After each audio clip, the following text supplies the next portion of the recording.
حضرت علی کرم اللہ وجہہ کا قول ہے، جس پر احسان کرو اس کے شر سے ڈرو۔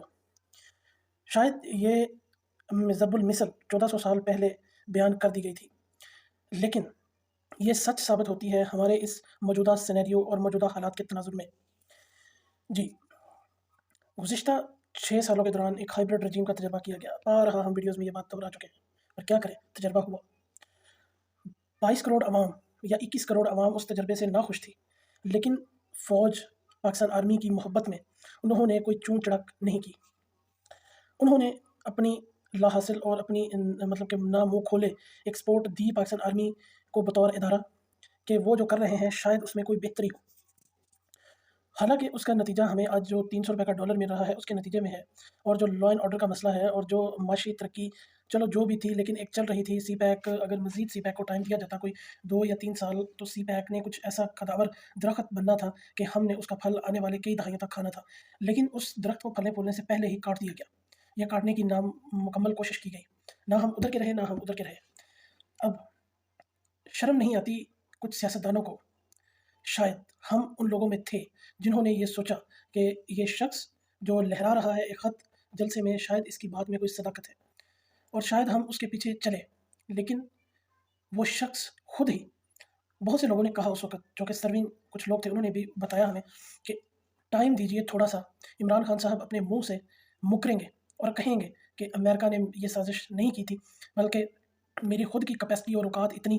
زیادہ نہیں تھی کہ میں مزید سروائیو نہیں کر سکا، کیونکہ انہوں نے جو چوروں کا ٹولہ اکٹھا کیا ہوا تھا، 200 ماہر چور جو انہوں نے اکٹھے کیے تھے، انہوں نے ملک کو اس بے دردی سے لوٹا، اور کرونا کا فنڈ انہوں نے اس بے دردی سے کھایا، اور لا اینڈ آرڈر اور ڈیولپمنٹ کے نام پہ جو فنڈ تھا اور جو قرضے حاصل کیے تھے وہ انہوں نے اس بے دردی سے لوٹے۔ توشہ خانہ کی گھڑیاں انہوں نے اس بے دردی سے بیچی، تو اس کے بعد ان کو مزید اس عہدے پر رہنے کی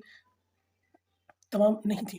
کیونکہ آرمی جتنا مرضی اس پاکستان آرمی کا جنرل اس پاکستان سے بغض اور اس پاکستان کی عوام کا دشمن ہو جائے، لیکن بہرحال انہوں نے بھی اس پاکستان سے ہی کھانا ہے اور اس پاکستان میں ہی ان کے کاروبار ہیں۔ تو انہوں نے شاید اس وقت فیصلہ کیا کہ اب مزید اس لنگڑی لولی حکومت کو چلانے کا کوئی فائدہ نہیں۔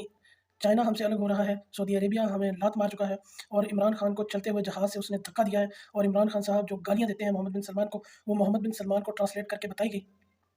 امریکہ سے ہم دشمنی مول لے چکے تھے۔ ظاہر سی بات ہے، تھرڈ ورلڈ کنٹری میں رہنے کے کچھ نقصانات ہیں، وہ یہ ہے کہ ہم معاشی طور پر انحصار کرتے ہیں بیرونی دنیا پر۔ اگر بیرونی دنیا کو آپ انڈیپینڈنٹ خارجہ پالیسی ایک زبردست چیز ہے، لیکن اس کی آڑ میں اپنی نااہلی چھپانا یہ اس سے بڑا جرم ہے، اور اس جرم کی قیمت پاکستان نے ادا کی ہے۔ جو ازلوں سے ایک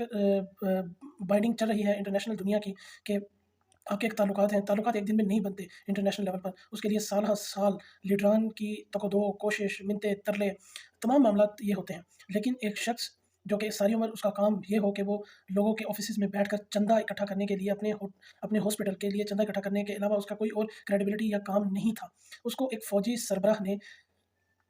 یہاں پر ایک بات غور طلب ہے، پاکستان میں اگر کوئی ترقی چاہیے تو سول ملٹری ریلیشن اور سول ملٹری پارٹنرشپ بہت ضروری ہے۔ اس وقت جب آرمی چیف اور جنرل فیض حمید عمران احمد نیازی صاحب کو ISI ہیڈ کوارٹر کا دورہ کرواتے تھے، تو ہم جیسے بہت سے نا امید لوگ یہ سمجھتے تھے کہ شاید اس سے کوئی پاکستان کی بہتری ہو،